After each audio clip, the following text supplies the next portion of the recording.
E aí, meu amiguinho, minha amiguinha, mancebinho, mancebinha, como é que você está? Tudo bem? Maravilha? Ai, espero que sim. Espero que você esteja aí tranquilo, sossegado, para nós começarmos a conversar hoje sobre hidrostática.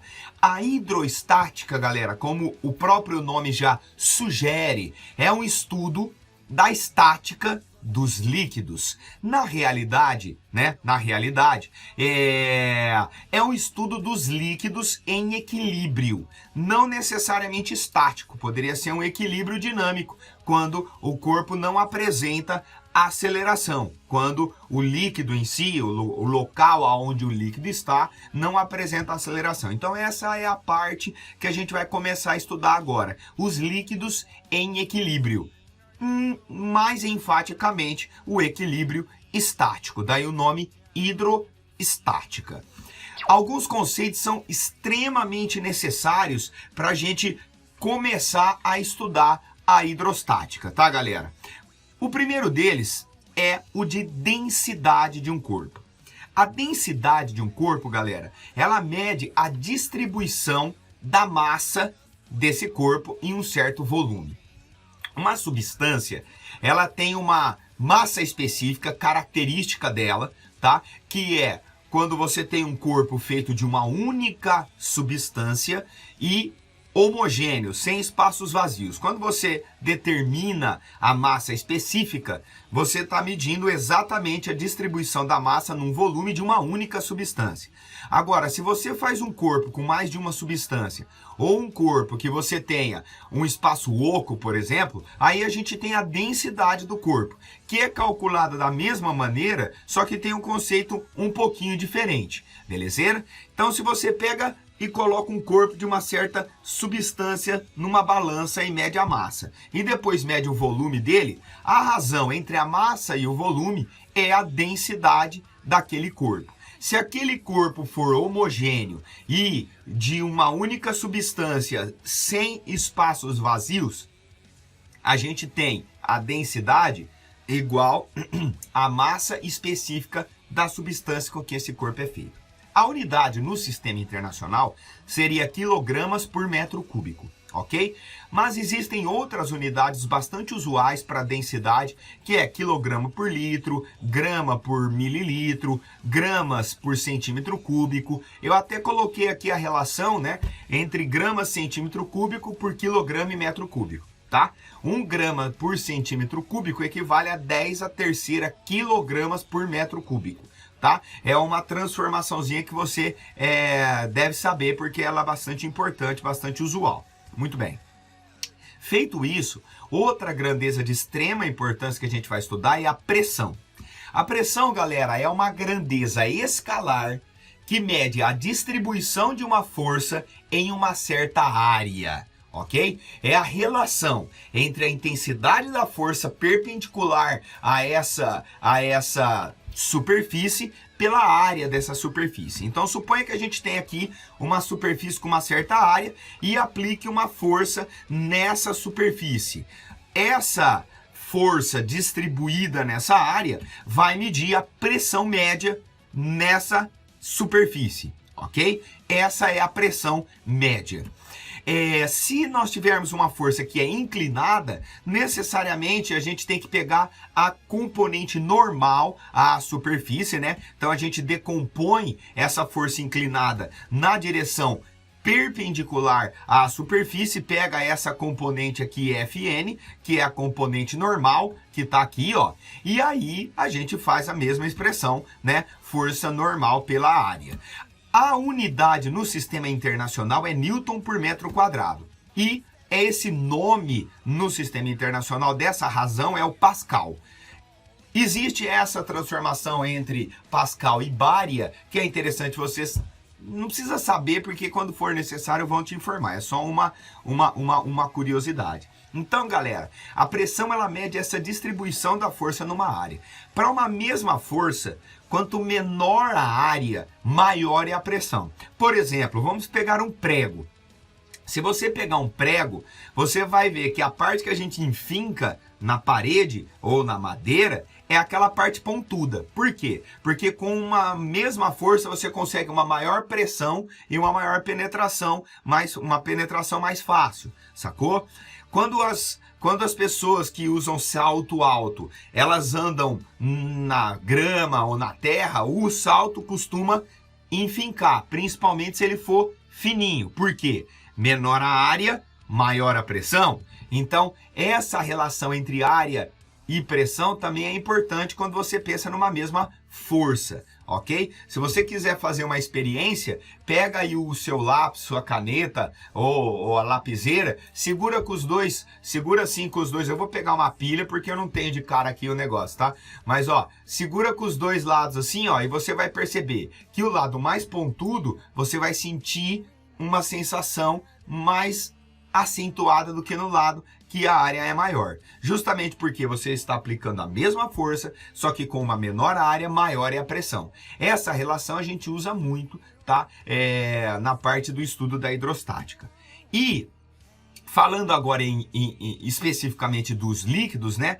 Existe uma pressão denominada pressão hidrostática, que é a pressão devido a uma coluna de líquido. Então, olha que interessante, vamos colocar um líquido aí nesse recipiente, tá?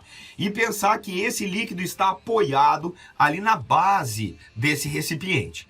Essa base B, ela tem uma área, certo? E essa força de contato ali desse líquido que tem uma altura H, vai ser o próprio peso. A intensidade da normal vai ser o peso desse líquido. Belezeira? Muito bem. O peso desse líquido seria a massa desse líquido vezes a gravidade, que está distribuída na área do recipiente, tá? Nessa área da base do recipiente. A massa, pegando a equação da densidade ali de trás, que é massa sobre volume, eu posso escrever a massa como sendo o produto da densidade do líquido vezes o volume desse líquido, tá? O volume desse líquido vai ser a área da base vezes a altura da coluna de líquido. Esse é o volume de líquido que a gente tem dentro desse recipiente. Como a área em cima é igual à área embaixo, eu vou cortar o valor da área. E aí, a gente chega nessa expressão que é da pressão hidrostática, devido a uma coluna de líquido. É a densidade desse fluido vezes a gravidade vezes a altura dessa coluna de líquido, sacou? Então essa é a pressão devido a uma coluna de líquido, de fluido. E olha que interessante, essa pressão hidrostática, ela não depende do formato do recipiente. Ela depende da densidade do líquido, da gravidade do H, que é a altura dessa coluna.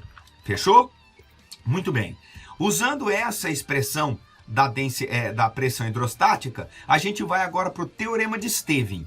Esse teorema ele é muito interessante porque ele permite nos determinar a diferença de pressão entre um ponto, né, uma região do líquido e a outra região do mesmo líquido. Eu falo líquido porque nós estamos estudando líquido, mas pode ser fluido, pode ser um gás também. Beleza? Eu vou comentar esse negócio do gás já já. Então pega o ponto A que está numa profundidade A e pega um ponto B que está numa profundidade B. Existe uma diferença de pressão entre a região A e a região B. A região B está numa altura, numa profundidade HB. E a região A está numa profundidade HA. Não é difícil de perceber que quanto mais fundo, maior vai ser a pressão hidrostática, certo? Exercida num corpo que estiver nessa profundidade. A pressão em A é a pressão atmosférica mais DGHA. A pressão ali em A é a atmosférica do local mais DGHA. E a pressão em B é a mesma pressão atmosférica que está aqui, né? Que está aqui na superfície do recipiente, na superfície do líquido, mais o DGHB. Quando a gente faz essa diferença, PA menos PB, o P0 some. E aí vai ficar DGHA menos HB. Perceba que a pressão em A menos a pressão em B é a diferença de pressão devido à diferença de profundidade, que é o HA menos HB.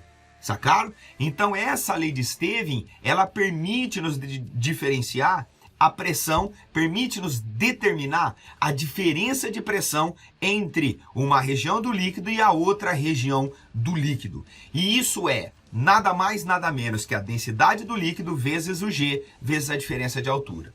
Essa é, quando a gente trata de líquidos, uma pequena diferença de altura já é perceptível a diferença de pressão. Quando a gente fala de fluido, de gás, essa diferença de altura não tem que ser bem maior para a gente perceber a diferença de pressão. Provavelmente você já se deparou com essa situação. Você está indo para a praia, descendo uma serra, né? E aí você percebe uma dor no seu ouvido, ok? Quando a gente desce a serra, quando a gente desce o morro, né? Ou quando está descendo o avião, nós estamos aumentando a pressão. Só que essa diferença de altura tem que ser bem grande para perceber essa diferença de pressão. Diferente na água, que você afunda aí 2, 3, 4 metros, já percebe uma dor no ouvido absurda. Porque a densidade do líquido é muito maior do que a densidade do ar, né? Do gás. Então, para a gente perceber a diferença de pressão, no gás vai ter que ter uma diferença de altura bem grande, tá? Ah, Ganso, e por que dá essa dor? Olha que legal.